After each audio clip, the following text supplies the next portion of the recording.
I welcome you to Marseille to our Winter General Assembly.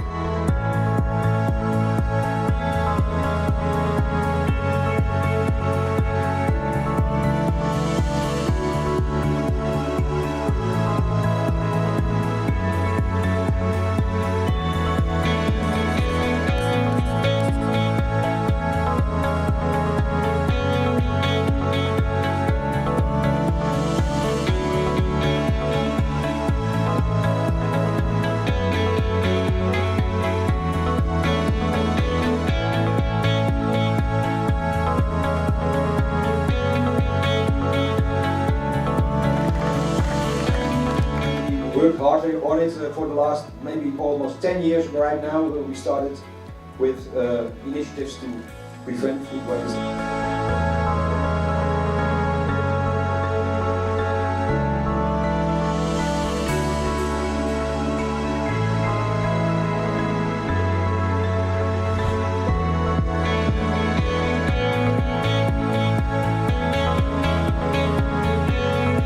You're all very professional in catering, you know what you do, you know what the trends are.